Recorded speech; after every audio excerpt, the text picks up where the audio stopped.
R Nagendra Rao ಅವರು ನಿರ್ದೇಶನ ಮಾಡಿದ ಮೊದಲ ಚಿತ್ರ ಸತ್ಯ ಹರಿಶ್ಚಂದ್ರ.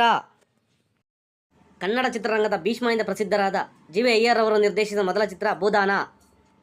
ಚಿತ್ರಬ್ರಹ್ಮ ಎಂದೇ ಪ್ರಸಿದ್ಧರಾದ ಪುಟ್ಟಣ್ಣ ಕಣಗಾಲ್ ನಿರ್ದೇಶಿಸಿದ ಮೊದಲ ಕನ್ನಡ ಚಿತ್ರ ಬೆಳ್ಳಿಮೋಡ. ವೈ.ಆರ್. ಸ್ವಾಮಿಯವರು ನಿರ್ದೇಶನದ ಮೊದಲ ಚಿತ್ರ ರೇಣುಕಾ ಮಹಾತ್ಮೆ. ಗಿರೀಶ್ ಕಾರ್ನಾಡ್ರವರು ಸ್ವತಂತ್ರವಾಗಿ ನಿರ್ದೇಶಿಸಿದ ಮೊದಲ ಚಿತ್ರ ಒಂದಾನೊಂದು ಕಾಲದಲ್ಲಿ. ಗಿರೀಶ್ ಕಾಸರವಳ್ಳಿಯವರು ನಿರ್ದೇಶಿಸಿದ ಮೊದಲ ಚಿತ್ರ ಘಟಶ್ರಾದ್ದ. ಬಿ.ವಿ. ಕಾರಂತರವರು ಸ್ವತಂತ್ರವಾಗಿ ನಿರ್ದೇಶಿಸಿದ ಮೊದಲ ಚಿತ್ರ ಚೋಮನದುಡಿ. ಬಿ.ಆರ್. ಪಂತುಲೂರು ಅವರು ನಿರ್ದೇಶಿಸಿದ ಮೊದಲ ಚಿತ್ರ ರತ್ನಗಿರಿ ರಹಸ್ಯ. ಸಿದ್ದಲಿಂಗಯ್ಯನವರ ನಿರ್ದೇಶನದ ಮೊದಲ ಚಿತ್ರ ಡಾ. ರಾಜ್ಕುಮಾರ್ ಅಭಿನಯದ ಮೇಯರ್ ಮುತ್ತಣ್ಣ. ಕೆ.ಎಸ್.ಎಲ್. ಸ್ವಾಮಿಯವರು ನಿರ್ದೇಶಿಸಿದ ಮೊದಲ ಚಿತ್ರ ಡಾ. ರಾಜ್ಕುಮಾರ್ ಅಭಿನಯದ ತೂಗುದೀಪ. ಎಸ್.ವಿ. ರಾಜೇಂದ್ರ ಸಿಂಗ್ ಬಾಬು ನಿರ್ದೇಶನದ ಮೊದಲ ಚಿತ್ರ ಸಾಹಸಿ ವಿಷ್ಣುವರ್ಧನ್ ಅಭಿನಯದ ನಾಗಕನ್ಯೆ. ವಿ. ಸೋಮಶೇಖರ್ ಅವರು ನಿರ್ದೇಶಿಸಿದ ಮೊದಲ ಚಿತ್ರ ಅಣ್ಣಾವ್ರ ಅಭಿನಯದ ಬಂಗಾರದ ಪಂಜರ.